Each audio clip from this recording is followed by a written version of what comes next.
have decided to follow Jesus. I have decided to follow Jesus. I have decided to follow Jesus.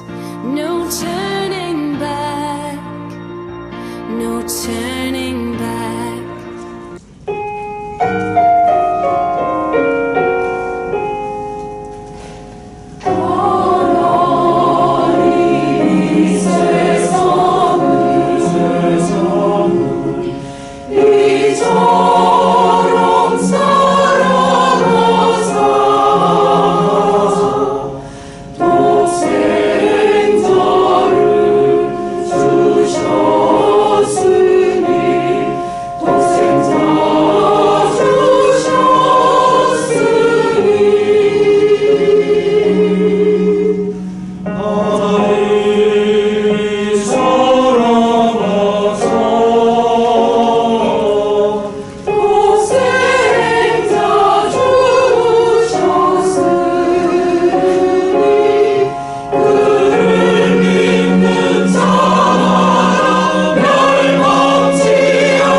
눈에 보기에 좋아서 아름다워서 선택을 했다가 실패하는 경우를 경험하게 됩니다. 사실 세상에 죄가 들어올 때도 눈에 보기에 좋아서 시작되었습니다. 눈에 보기에 보암직하고 눈에 보기에 먹음직해서 하나님께서 금지한 실과를 따먹은 나머지 죄가 세상에 들어왔습니다. 사실 눈에 보는 것, 오감은 굉장히 상황에 따라 바뀌고 조건에 따라 바뀌기 때문에 완전하지가 않습니다. 그래서 위험하죠. 우리가 지금 부활절 이후로 묵상해온 민수기 말씀을 한 단어로 요약하면 믿음 훈련이라고 볼 수 있을 것 같아요. 하나님께서는 이스라엘 백성들에게 필요에 따라서 늘 공급해 주시면 그들의 반응은 불평, 옥마, 불신앙 이런 것들이었습니다. 무엇 때문에 그랬습니까? 그들이 눈에 보인 것 때문에 불평하게 되었고 눈에 보인 것 때문에 원망하게 되었던 것입니다. 바로 눈에 보인 것이 이렇게 무섭습니다. 그런 그들을 하나님께서는 오늘에 이르기까지 계속해서 설득하는 작업이 오늘 우리 본문 읽은 것까지, 오늘 본문 읽은 것은 바로 그 요단 동편 땅을 모세가 이스라엘 지파에게 분배하는 내용인데요. 우리가 지도를 보면서 우리가 지금 어디에 있는지를 한번 확인해 보고 보면 좀 도움이 될 것 같아요. 그래서 지도를 요단, 여기가 사해고 여기가 갈릴리고 여기가 요단강이죠. 다 알겠지만 요단 동편은 강이 4개가 흐르고 있습니다. 하나는 제일 아래 사해 밑에 쪽으로 세렛강이 흐르고 있고 그 중간에 사해 중간으로 아르논강이 흐르고 있습니다. 세렛강을 중심으로 아래쪽은 에돔 족속들이 거주하고 있고요. 아르논강과 세렛강 사이는 모압 족속이 거주하고 있습니다. 그리고 요단강 중심부에서는 우리가 그 유명한 강, 압복강, 야곱이 하나님과 씨름했던 강, 하나님을 인격적으로 만났던 강이 지금 유명한 압복강입니다. 그리고 갈릴리 하부 쪽으로, 갈릴리 바다 하부 쪽으로가 여기가 야르묵강이라고 되어 있어요. 야르묵강과 아르논강 사이를 누가 지배하고 있었냐면 아모리 족속. 아모리 족속은 바로 이스라엘 족속이에요. 그 가나안 족속이에요. 아모리 족속이 여기에서 거주하고 있었어요. 시온이 다스리고 있습니다. 그리고 야르묵강 위쪽으로는 바산, 옥이 다스리는 바산, 여기도 물론 아모리 족속이죠.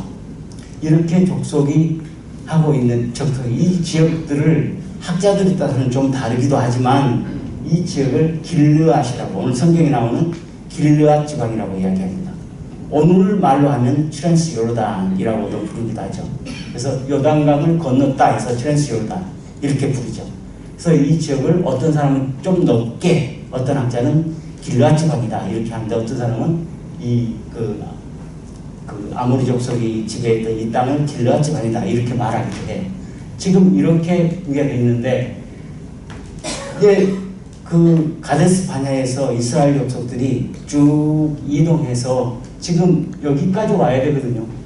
그 요단 동편, 여기가 지금 예루살렘이 있으면 여기가 지금 그 여리고성이 여기쯤에 있어요.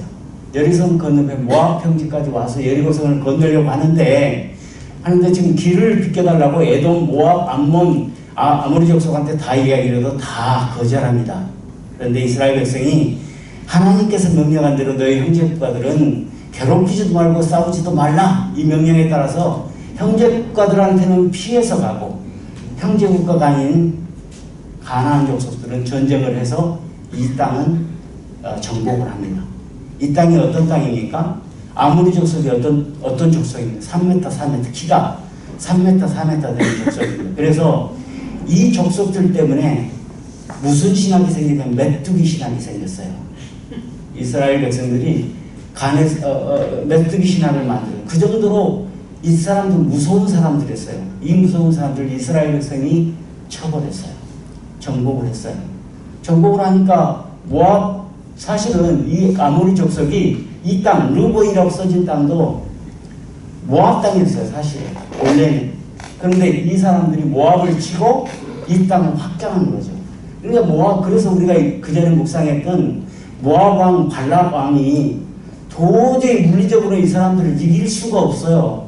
이 사람들은 장대하고 우리는 메뚜기 같은 사람이기 때문에 이길 수가 없어요. 그래서 영적 전쟁을 일으키려고 발람을 찾아간 것입니다. 그래서 발람이 영적으로 저주해주면 우리가 혹시 승리할까봐 바보 같은 짓을 한 거죠. 그랬던 거예요. 이 땅을 다 정복하고 지금 이스라엘 백성이 여기에 지금 모압 평지에 진을 치고 있어요. 근데 하나 문제가 생겼어요. 두 지파가 와서 모세한테 와서 그 땅을 배분해 달라는 것입니다. 루벤 지파와 갓 지파가 그 땅을 우리한테 달라는 거예요. 그 이유가 뭐냐면 우리들은 목축이 많고 그 땅은 목축하기 좋은 땅이라는 거예요. 그래도 그럴 것이 아모스 선지자는 이 땅을 불러서 뭐라고 했냐면 사마리아 여인들한테 바산에 살찐 암소 같은 사마리아 여인아 이렇게 시를 쓰기도 했어요. 굉장히 부욕한 땅이었다는 것이죠. 그래서 이 땅을 자기들한테 배분해달라고 이야기하는 거예요. 화가 납니다. 모세는 굉장히 화를 내죠. 화를 내고 여러 가지 형제 나라를 싸우러 가는데 우리는 너희들은 왜 싸우러 가지 않으려고 하느냐 이렇게 화를 내고 그러니까 이제 그 두 족속은 두 지파 자손들이 이야기를 하는데 우리가 가서 싸울 테니 이 땅을 우리한테 달라 이렇게 하죠. 그래서 타협이 모종의 모세하고 그 두 지파하고 타협이 일어납니다. 그래서 타협 결과가 나와요. 하나는 첫째는 두 지파 자손들이 요단강을 건너서 가나안으로 가서 앞장서서 싸우겠다. 언제까지? 그 땅이 완전히 정복되고 배분될 때까지. 그리고 두 번째는 그 땅을 배분받지 않겠다. 땅을 그 두 지파에게 배분하겠다. 그 다음에 아이들, 가축들, 전쟁에 참여하지 않은 사람들은 동편 땅에 남겨두겠다. 이런 이제 그 모종의 컨클루션을 맺는 거죠. 그게 오늘 본문에서 모세는 20절에서 22절까지 여호와 앞에서란 말을 5번 해요. 5번. 그 정도로 여호와 앞에서 너희들이 서약하라. 이것을 불명코 지켜라. 이걸 강조하고 그 땅을 배분하기로 합니다. 사실 그 요단 동편에 두 지파가 땅을 배분받는 게 무엇이 문제입니까? 무엇이 문제죠? 문제는 그 지파가 하나님의 약속을 잃어버렸다는 게 문제죠. 하나님의 약속이 뭡니까? 하나님의 약속이 하나님께서 조상 아브라함의 약속한 것은 첫째로 너를 통해 큰 민족을 이루겠다. 그리고 너에게 복을 줘 창대케 하겠다는 것이 첫째 약속이었어요. 두 번째 약속은 내가 지정한 땅, 그 땅을 너희 후손들에게 주고 너희 후손들이 기업에 영원한 기업이 되게 하겠다. 이것이 두 번째 약속이었어요. 첫 번째 약속, 이 약속이 이스라엘 백성이 어떻게 하느냐에 따라서 지켜지기도 하고 안 지켜지기도 하는 약속입니까? 그렇지 않습니다. 하나님의 사랑으로 신실하게 지켜져 가는 약속인데 이들은 지금 다르게 나가고 있죠. 야곱의 가족들이 가뭄을 피해서 70명이 애굽 땅으로 들어간 것은 그런 모양새를 취했지만 그 안에는 하나님의 신실하신 큰 그림이 숨어져 있습니다. 이스라엘 백성 70명이 야곱의 가족 70명이 애굽에서 종살이하던 그 400년 동안에 하나님의 첫 번째 약속이 이루어진 것입니다. 그 400년 동안 이스라엘 백성은 200만의 민족을 이루었다는 것이죠. 내가 너로 큰 민족을 이루겠다. 그 약속이 이루어진 것이죠. 이제 하나님께서 그들을 구원해 내셔서 이제 땅을 줘야 되겠죠. 영토를 주려고 구원해 내셨어요. 그리고 나서 홍해를 건너게 하시고 나서 첫 번째 이스라엘 백성과 맺은 언약이 무엇이냐면 내가 너로 제사장의 나라가 되게 하겠다. 내가 너로 거룩한 백성이 되게 하겠다. 이것이 첫 번째였어요. 그게 첫 번째 뭘 이야기하냐? 하나님의 꿈은 이스라엘 백성에게 큰 민족을 이루게 하셨으니까 그 다음에 영토를 줘서 가나안 땅에서 하나님이 직접 통치하는 신정국가를 만드는 것이 하나님의 꿈이었어요. 그런데 지금 두 지파 자손들은 하나님이 약속한 땅이 아닌데도 그 동편 땅을 달라고 떼를 쓰고 있는 것입니다. 그래서 문제입니다. 하나님께서는 가나안 땅에 들어가면 어떻게 그 땅을 차지할 것인지를 구체적으로 말씀하셨습니다. 어떻게 말씀하셨습니까? 그 땅에 가면 먼저 온주민들을 다 몰아내고 그 다음에 우상을 다 철폐하고 그 땅을 정복해서 너희들이 살아라 이렇게 말씀하셨어요. 그리고 땅을 분배하는 방법도 내가 제비뽑기로 하라. 제비뽑기라는 것은 무엇을 의미합니까? 하나님께서 개입하시겠다는 의미예요. 네 마음대로 하는 게 아니고 내게 개입 안 해서 땅을 분배하라. 근데 한 가지 조건이 더 있는데 사람이 많은 사람한테는 좀 더 많이 주고 공평하게 하겠다는 것이죠. 그런데 이런 모든 절차를 무시하고 그 지파는 땅을 루벤이 누굽니까? 루벤이 사실은 범죄에서 장자권을 유다에게 뺏기긴 했지만 야곱의 장남 아닙니까? 근데 동생들 앞에서 그 땅을 다 먹은 것이죠. 어떻습니까? 왜 우리는 가나안이 젖과 꿀이 흐르는 땅이라고 말하죠? 그 땅이 아름다워서, 그 땅이 목축하기가 좋아서, 그 땅이 농사짓기가 좋아서, 비가 많아서? 아니죠. 그 땅은 하나님께서 우리에게 약속한 땅이기 때문에 그 땅을 젖과 꿀이 흐르는 땅이라고 말합니다. 그 땅은 하나님이 보호하시는 땅이기 때문에 그 땅을 젖과 꿀이 흐르는 땅이라고 말합니다. 여러분들은 하나님의 약속을 붙들고 살고 계십니까? 아니면 눈에 보이는 것에 의존하고 계십니까? 내가 이렇게 질문을 하신가? 우리 어르신들 몇 분은 맞아. 내가 아는 A 장로, 내가 아는 B 권사, C 집사가 그런 면이 좀 있어. 너무 사람 보이는 것에 좀 의존하는 경향이. 근데 나는 절대 아니야. 이런 표정을 짓고 계세요. 근데 우리한테는 누구든지 다소 이런 부분들이 있어요. 전부는 아니지만. 그래서 제가 그 하나님의 약속을 붙들지 않고 눈에 보이는 것에 의존하는 사람들에게 나타나는 특징 많겠죠. 많은데 우리 본문, 우리가 읽은 본문에 근거해서 한 3가지 말씀을 드려볼 테니까 여러분들은 어떤 면이 걸리는지 한번 돌아보십시오. 첫째로 하나님한테 기도하지 않습니다. 눈에 보이는 것에 의존하는 사람은 무릎 꿇고 하나님한테 묻지 않습니다.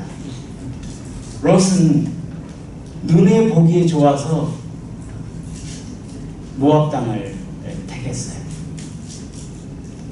그런데 아브라함은 기도하는 가운데 하나님께서 주신 가나안 땅을 택했습니다. 두 지파는 눈에 보이는 것에 매료돼서 기도하지 않고 그 땅을 탐했죠. 루벤 지파, 갓 지파, 시므온 지파는 어쩐지 그 레아의 자손, 갓은 그 레아의 몸종 그 실바를 통해서 나온 소생이거든요. 그래서 이 세 사람들은, 세 족속들은 몰려다녀요. 같이 행동을 해요. 근데 이 세 족속의 공통점은 뭐냐면 1차 인구조사하고, 여러분들 묵상했지만 인구조사 2번 했잖아요. 1차 인구조사 할 때하고 2차 인구조사 할 때 총 수는 거의 대동소이합니다. 근데 이 세 지파는 인구조사에서 인구가 감소하게 나타났어요. 루벤 지파는 한 2,3천 명 감소했고, 갓 지파는 5,600, 6,000명, 5,600 명 감소했고, 시므온 지파는 37,000명이 감소했어요.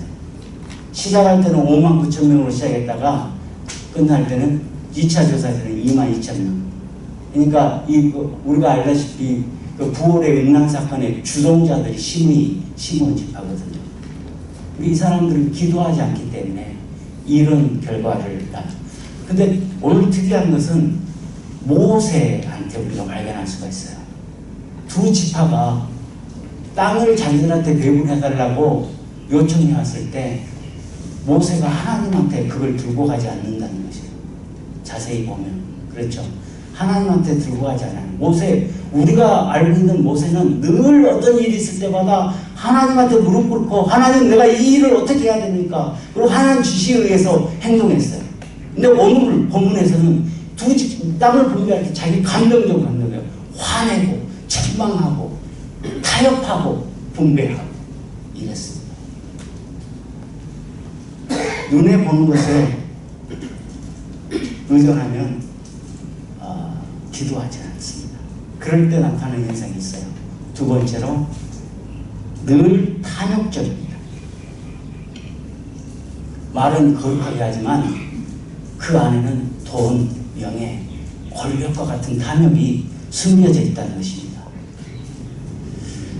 두 지파가 사실은 자기가 왜 그 땅을 원하느냐면 목축하기에 좋고 자기들이 가축이 많기 때문에 그렇다고 하지만 다른 지파들은, 다른 10지파는 가축이 없으니까 가축이 많습니다. 이 사람들은 유목민들이기 때문에 다 가축이 있어요. 그런데 자기들 눈에 자기 것만 self-oriented 되어 있다는 것이죠. 그렇기 때문에 자기들 이익만을 찾는 거죠. 이 두 지파가 하는 말을 통해서 그들이 얼마나 물질 중심적이고 얼마나 탐욕적인지를 우리가 알 수가 있어요. 여기 16절에 보니까 그 두 지파가 자손들이 모세에게 이렇게 말합니다. 우리가 이곳에 우리 가축을 위하여 우리를 짓고 우리 어린아이를 위하여 성읍을 건축하고 이렇게 말합니다. 근데 모세가 24절에 그 말을 바꿔요. 살짝. 너희가 너희 어린아이를 위해서 성읍을 짓고 양을 위해서 가축을 지어라 이렇게 말해요. 좀 다르죠? 히브리 문화에서는 단어를 배열하는 순서가 굉장히 큰 의미를 줄 때가 많습니다. 예를 들면 사무엘상에 보면 엘가나 가정의 이야기를 해요. 엘가나가 아내가 둘이었는데 하나는 한나요, 하나는 분인나였다 이렇게 얘기해요.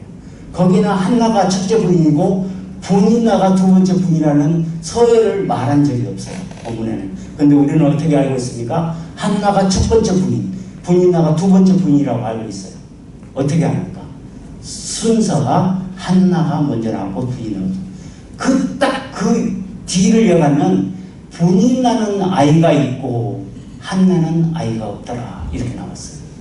우리 순서로 말하면 한나가 첫 번째 부인이니까 한나는 아이가 없고 분인나는 아이가 있더라 이렇게 해도 전혀 문제가 없잖아요. 근데 저자는 분인나는 아이가 있고 한나는 아이가 없더라. 무엇을 의미합니까? 그 당시에는 여인이 아이를 갖는 것은 굉장히 중요했다. 그래서 여러분들 히브리 성경을 읽을 때는 성경의 단어 배울 순서에 따라 그 의미가 달라지고 의미가 주는 것의 묵상을 여러 가지 묵상, 좋은 묵상을 할 수 있다는 것이죠. 그런 것이죠. 이 사람들은 가축, 그 당시 가축은 돈이었어요. 돈을 사람보다 더 중시 여기는 자들이라고 지금 민수기 저자는 폭로하고 있는 거예요. 이 단어 순서 배열을 가지고. 그렇습니다. 또 탐욕하는 사람들한테 늘 기도하지 않으면 탐욕으로 나타나고요. 탐욕으로 나타나면 세 번째 그 결과는 자기가 속해 있는 공동체를 낙심하게 하고 좌절하게 하는 그런 결과를 초래합니다.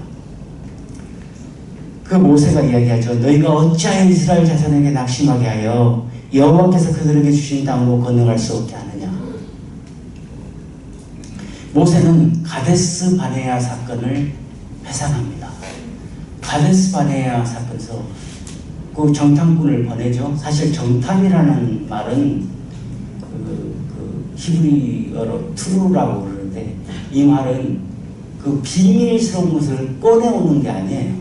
전쟁 용어가 아니고 여행 용어입니다. 영어.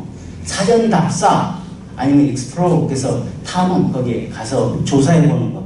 그러니까 하나님의 의도는 그 사람들을 정탐시키는 의도는 뭐였냐면 내가 이미 가나안 땅을 너에게 줬으니까 거기에 무엇이 좋은 것들이 있고 얼마나 아름다운 것들이 있고 얼마나 기쁜 것들이 있는지 먼저 알아가지고 각 지파들한테 긍정적인 영향을 줘서 가나안 땅에 들어갈 때는 좀 기쁨에 희망에 차고 그런 의도로 그렇게 들어갈 수 있도록 하기 위해서 그들을 정탐꾼들을 보낸 것이에요. 근데 정반대 효과가 나온 거죠.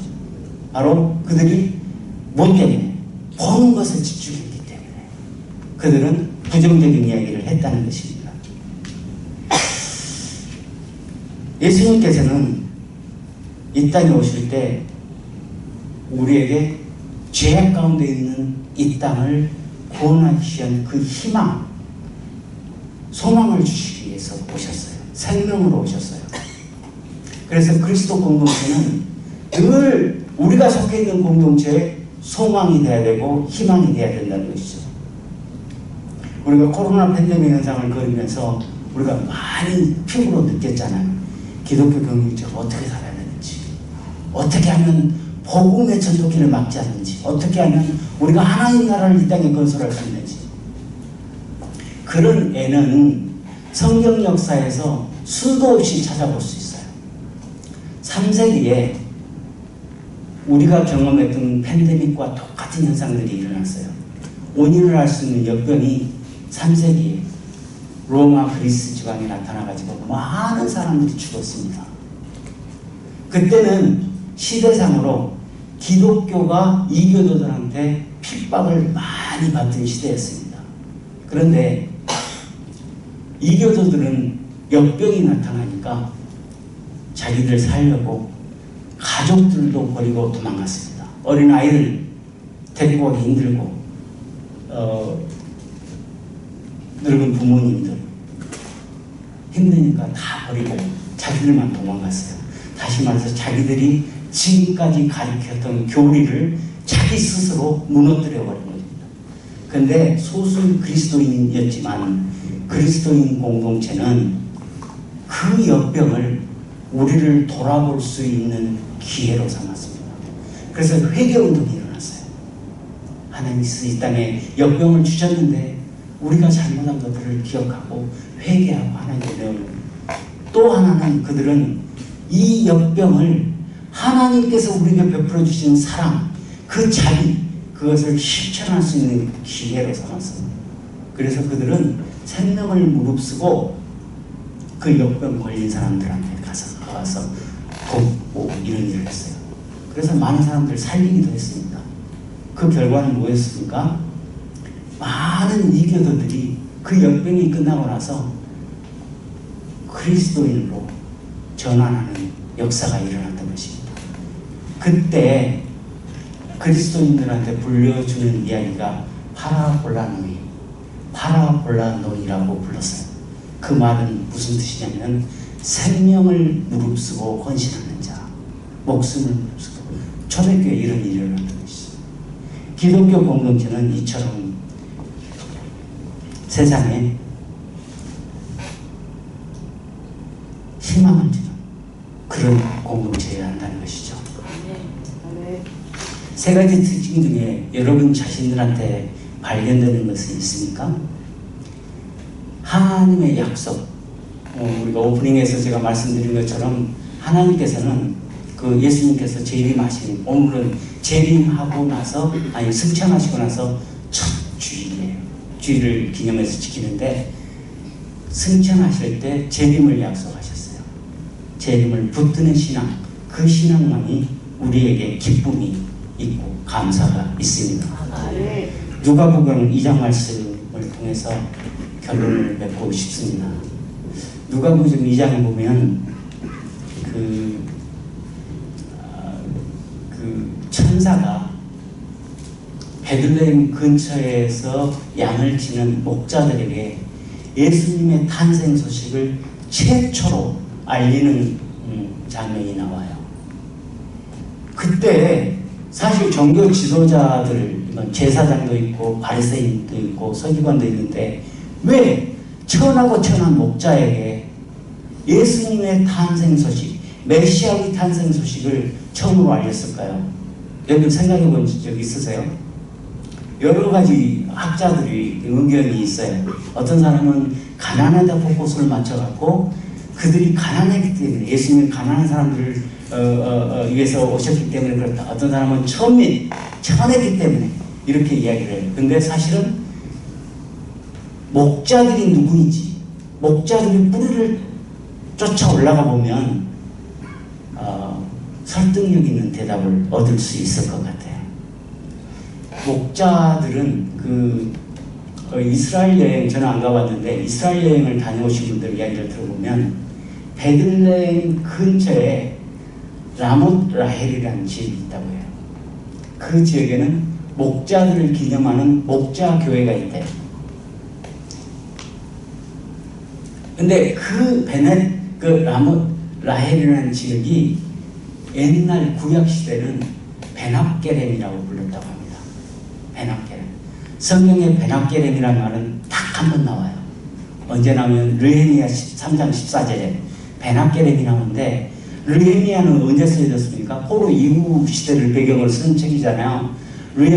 베나게렘이라는 말이 딱 한 번 나오는데, 레갑 자손이 베나게렘을 다스렸다 이렇게 나와요. 우리가 레갑 자손을 알아보면 뭔가 힌트가 있잖아요. 레갑 자손에 대한 이야기는 에레미야 35장에 자세히 나와 있어요. 에레미야 선지자가 레갑 자손들을 한 홀에 탁 모아놓고 그들에게 강제로 포도주를 마시게 해요. 근데 레갑 자손들이 No, 우리 마시지 않겠다고 해요. 왜 그렇습니까? 그 사람들이 이야기를 해요. 우리 선조 레갑의 아들 여호나답이 우리한테 금지한 게 3개 있습니다. 그것은 첫째로 포도주를 마시지 마라. 두 번째로는 포도 농사를 짓지 마라. 세 번째로는 집을 짓지 말고 장막에서 평생 살아라. 다시 말해서 예수님 기다리면서 살라는 얘기예요. 메시아 기다리면서 살라는 얘기예요. 어디 정착에 살지 말고. 이런 명령을 내렸는데 이 명령을 지키기 위해서 우리는 못 마시겠습니다. 이렇게 이야기를 해요. 여호나답은 누구냐면 북이스라엘에서 그 아합 왕이 굉장히 악한 왕이었잖아요. 아합 왕조를 물러뜨린 사람이 누구냐면 에후 왕조였어요.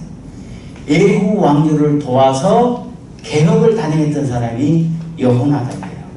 그 여호나답과 오늘 그 에레미야 35장에 나온 그 시대는 뭐냐? 시대적 배경이 여호야킴 시대예요. 그 시대적 차이는 300년, 250년에서 300년 차이가 나요. 그러니까 레갑 자손들은 300년 동안 조상이 명령했던 금지사항들을 지키면서 메시아를 기다리고 살았다는 것이에요. 그 에레미야는 그들을 들어가지고 무슨 이야기를 하고 싶으냐면, 봐라, 레갑 자손들은 자기 조상이 명령한 것도 이렇게 지키고 사는데 너희들은, 유다 너희 백성들은 하나님의 명령한 것도 지키지 않고 이렇게 하느냐. 그걸 드러내고자 하는 거였어요. 에레미야는 35절에 이렇게 쓰고 있습니다. 이들이 느부갓네살이 남유다를 침공했을 때 그들을 피해서 에루살렘으로 건너가 살았다. 이렇게 말하고 있어요. 다시 말해서 에루살렘에 건너간 사람들이 이들이었다는 것이죠. 그게 라못 라헬에 있는 사람. 그 목자들이었다는 것이죠. 여기서 이야기하고자 하는 것은 뭡니까? 메시아의 탄생 소식은 지식적으로 메시아가 올 것이라고 알고 있었던 제사장, 서기관, 바리새인들한테 알려진 것이 아니고 그들 메시아가 오실 것을 간절히 기다리는 그 누구들에게, 목자들에게 최초로 알려졌다는 것입니다. 오늘 예수님의 재림도 간절히 기다리는 우리들한테 최초로 알려줄 것으로 믿습니다. 그래서 눈에 보는 것을 의존하는 일, 그런 일 하지 않고 기도하지 않기 때문에 탐욕적인 반응을 나타내지 않고 공동체를 낙심케 하지 않는 그런 것이 우리 기독교인들의 책무라는 것이죠. 그래서 저는 오늘 우리 모두가 내가 직면하고 있는 물신적, 육신적, 물질적, 영적 고난에 좌절하지 않고 오직 하나님의 약속, 그 재림하신 그 하나님의 약속을 믿고 살아가는 저와 여러분이 되기를 주님의 이름으로 축원합니다. 아버지, 현실은 비록 궁핍하고 현실은 비록 보이는 게 없을지라도 오직 주님께서 주신 약속이 저희 생명됨을 믿습니다. 아버지 하나님, 거룩한 그날까지 주님을 바라보며 신실하게 살아갈 것을 믿습니다. 주님, 그런 저희들을 그렇게 되도록 주님 저희를 도와주시옵소서. 이 시간 예배 드린 동안에 저희들에게 물질을 드렸습니다. 저희 마음을 드렸습니다. 저희 정성을 드렸습니다. 아버지께서 응하여 주시옵시고 각 가정마다 주님께서 보호하시고 궁핍하지 않게 도와주시옵소서. 아버지께서 모든 성도들이 합심하여 기도의 자리에 나가게 하여 주시고 그들을 통해서 하나님 나라가 회복되는 역사가 시드인 땅에 나타날 수 있도록 도와주시옵소서. 이제는 우리 주 예수 그리스도의 은혜와 하나님의 한량없는 사랑과 성령 하나님의 강화 감동 교통하시니 이 시간 하나님의 약속만을 붙들고 나가기로 결단한 모든 성도들의 머리 위에와 우리 갈렙교회 예배 그리고 복음을 두고 세계 각지에 파송되어 선교하시는 선교사님들 가정과 사역지에 지금부터 영원토록 함께 있을지어다. 아멘.